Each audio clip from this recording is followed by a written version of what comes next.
Autobots, roll out! Hello and welcome to That's Just Prime, and today we're going to be taking a look at Transformers, Hunt for the Decepticons, Battle Blades Optimus Prime, and I love this toy. Originally released in July of 2010, this guy was a Voyager, and it retailed for approximately $20.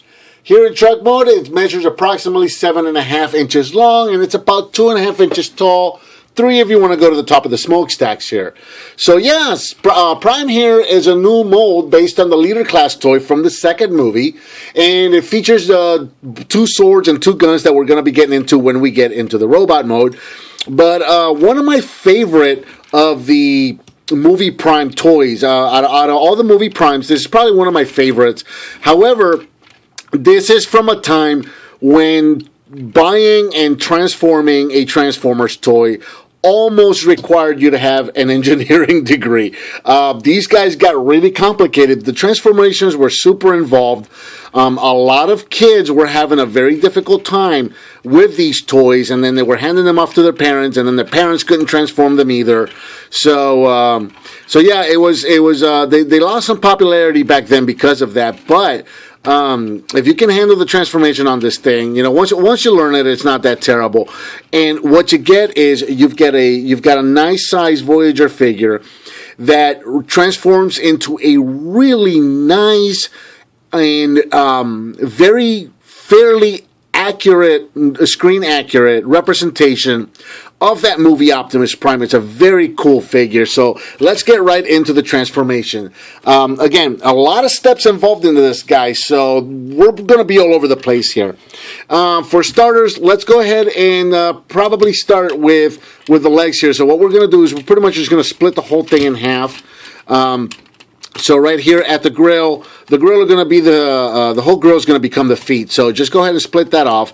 And this whole truck, pretty much the top and bottom right here, this whole thing is just going to split in half, just like so. And then let's just work on the legs in the meantime here. So go ahead and split these off. These 2 tabs here, these are going to come down to form his toes. Come down here, and the bumper is going to separate from the rest of the grill to become the heel spur. Now, as you probably heard, they do snap into place, but as you're messing around with them, they do have a tendency to sometimes get unsnapped and slide back in. So it's just kind of something you have to kind of keep an eye on. Go ahead and rotate the wheel wells forward to create the little wheel well feet that he has there on the sides there. And then this whole assembly here, this is going to accordion. This is the hinge here, hinge here. This whole thing is going to accordion in and collapse, and then there's going to be a peg and a tab there, and that's just going to tab into place there.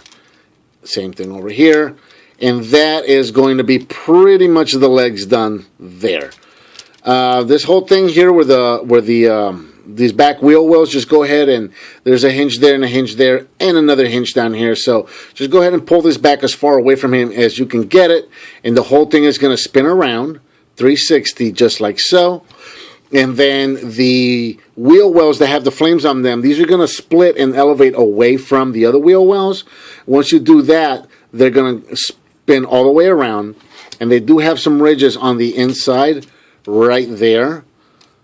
Let's see if I can get that on camera. So those ridges are going to kind of rest right here on this little slot right there. That just kind of helps to hold it in place. The whole thing doesn't sit in place, but it does kind of help it to sit in there and hold it in place.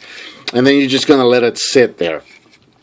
The sides here, the whole side panel of the truck, these are going to pop off and just separate from the truck, and then they're going to spin up. You notice that there's some tabs at the top of the truck here. Go ahead and take the smokestacks and just push them down.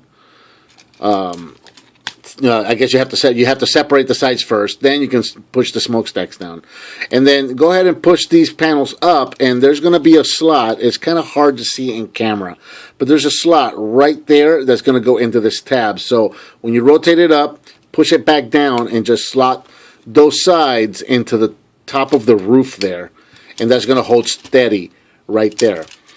Okay, so far so good. It's only going to get a little more complicated from here. It's not too terrible, but as you can probably see, the arms here, these are going to be The whole front of the truck here, these are going to be the arms, so these are going to separate. Now, these guys are pegged into these windows here, so go ahead and unpeg them. And then these guys are just going to come down into the sides like so. We can go ahead and work on the arms. These little panels right here, these is going to pop up, and you can rotate the fists out. And then you can bring that panel back down again. I typically don't do this, but for the sake of the review, I'm going to go ahead and bring these blades out. Typically, I don't have the blades deployed. I typically just leave them up. But I'm going to go ahead and bring them down just so you can see what else is going on here, because there's some more stuff that's going on here. So this blue panel here, this is going to come out. It's just going to pop away from its assembly there. Let's see if you can see that. So yeah, there you go. You can see how this is how it was sitting originally, just real close to that gray assembly there, and I pulled it away from that assembly. So now you can rotate it around. You can go either way. You can go around the front, around the back, doesn't matter.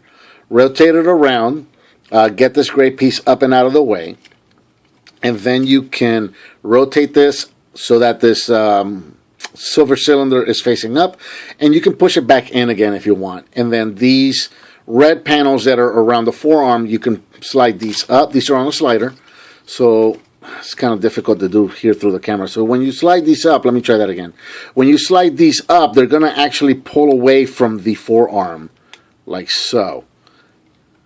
And it makes for a really nice silhouette for the arm there. And usually, like I said, I typically just go ahead and spin the blade around and just kind of get it out of the way there.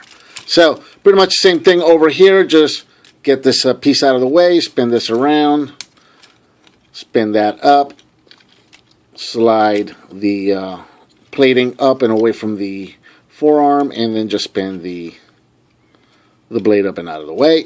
And that is the arms pretty much done there. These black pieces here, these are going to accordion as well. So what's going to happen here is, if you notice here, there's a tab right here, and there's a slot on what was the back of the truck right here. So we're going to accordion this whole thing down, and we're going to get that tab inside that slot there, and that actually gets in there. It's very secure once it's in there. Let's keep these arms out of the way here and move the blades. These blades do a really good job of just getting in the way all the time. So we got the arms still done and out of the way. Okay, so now the chest. The windows for the truck, these are going to split, and they're just going to kind of tilt away from each other. Oh yeah, the roof of the truck. The roof of the truck, the sides spin into the roof of the truck. Now you can just go ahead and kind of tilt them down and away from each other like so. And they're pretty much going to stay like that. So back to the windows pegged or unpegged from each other. They tilted away from each other. Now right here you can see there's the head of the robot. So go ahead and pull this guy out of here. So you can pull this guy out, and then there is a little gray tab right here. You're going to want to pull that out. So before we go ahead and put the chest together, right here on the torso of the robot, if you pull the torso of the robot down, it reveals a little matrix of leadership. And this guy is really tiny little gray unpainted plastic. It's okay. It's a cool little feature that they added there. Unfortunately, it's not really something that you can do while with the toy, like in normal play. With the whole bottom piece here came unpegged. It's like not something you can do during normal play. Like you have to take his chest completely apart to reveal the matrix there. Like his head has to unpeg, and these two chest pieces have to unpeg before you can do that. It's kind of weird the way that works. It's almost like you have to untransform him like 4 steps to do that. It's nice that they put that in there, but it's kind of a really weird play pattern. So typically I'm showing it to you now because once I get them transformed, I'm not going back to it. So anyway, so push this back up again, and this is where our chest is going to be. So this tab right here is going to tab into this piece of the chest, right, or of the abdomen, right, rather. So that's going to go there. And then our chest pieces, or our windows, yeah, our chest windows right here, these Actually, before we do that, we're going to want the side windows here, where the door windows. We're going to want to, if you notice down here, they're on hinges, hinge here and hinge here. So we're going to go ahead and just rotate those forward so that they look like they do in the movie. Just rotate these guys forward like that. Now we can bring these guys down. You can push these stacks back up again. So, and then these guys have slots right there, and we're going to want to peg those on these two tabs right here on the abdomen, there and there. Now, once we do that, we're going to want to bring these gray pieces on the arms all the way up. They're going to tab into place like so. There and there, and we're almost done. We can get these blades out of the way again. And for whatever reason, there we go. For whatever reason, this crotch piece had not tabbed in there. So, finally, the last thing I'm going to do is, if you remember this, these mud flap pieces, these are going to come up. And what's supposed to happen here, and it doesn't really work too well for me, never really has, is that there are two peg holes on these mud flaps, and they're supposed to peg into these panels here. They kind of line up and they kind of go in there, but as I'm playing with it, they do have a tendency to pop off sometimes. But anyway, for now they seem to be holding okay, which is good, because typically, at least for me, the opposite is true whenever I'm on camera. If something is going to go wrong, it does. So, oh, one last thing. The wheels right here, the back wheels of the truck are pegged into the sides of the thighs. So you can unpeg them, and they are on a pivot. So you can pivot them to the back or just kind of angle them. Dealer's choice, just put them back as far as you want. What that's going to do is that it's going to release the leg so that you can rotate them around some, for posability.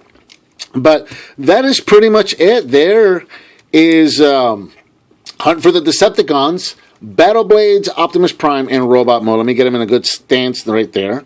And check him out. I really enjoy this Robot Mode. I think he looks great, and it's a great improvement over the first movie Voyager toy.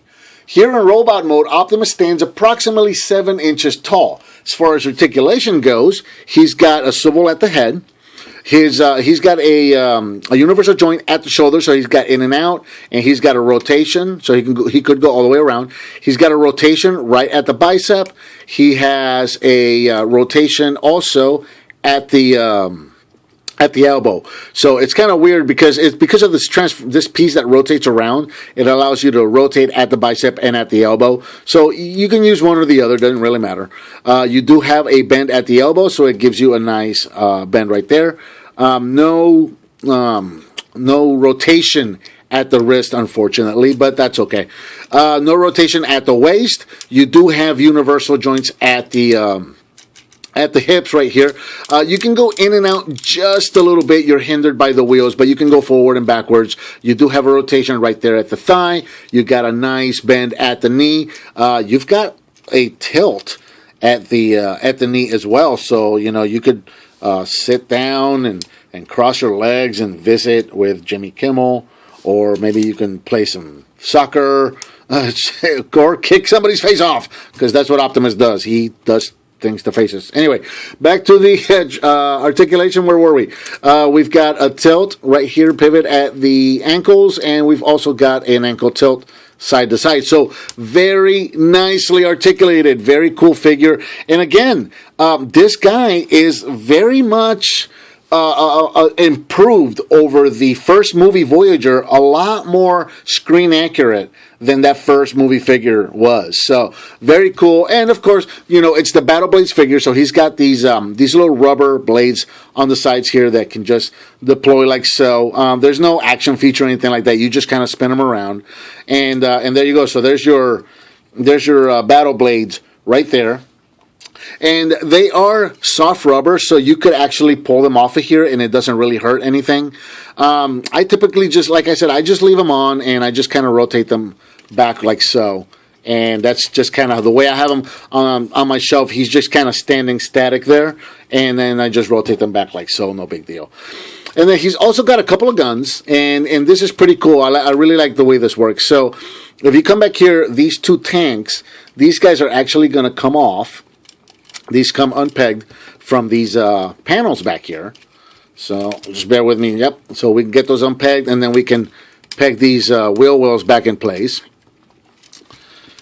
And if we get Mr. Optimus to stand back up again, so now we've got these tanks. What were these tanks and storage boxes for the truck here? Go around the bottom here, and you got a little tab you can pull, and that's going to spin that around. That you got yourself a little barrel there. So you've got yourself twin guns now that you can give Optimus. Same thing with this guy. So you've got yourself a twin cannon wielding Optimus Prime. So first he could rip somebody's face off, and now he can shoot somebody's face off. I really like that a lot. This is a very, very cool figure, and for $20, this was a great get. Very highly posable, very screen accurate, nice, two swords, two guns. Very, very cool figure. I like it a lot. Like I said, very complicated transformation. You know, if it was for a younger kid, a younger kid was probably going to have a hard time trying to get this guy transformed. But you know, for maybe a higher end collector, this is a great figure to have. It's a lot of fun. He looks great. He's very poseable. Absolutely love this figure. It's one of my favorite movie primes right there. So I think that about does it for Transformers Hunt for the Decepticons Battle Blades Optimus Prime. What did you think of this figure? What figure would you like to see me review next? Let me know by leaving me a comment. Give me some thumbs up. Subscribe and share with your friends if you like what you see. And I'll talk to you next time on That's Just Prime.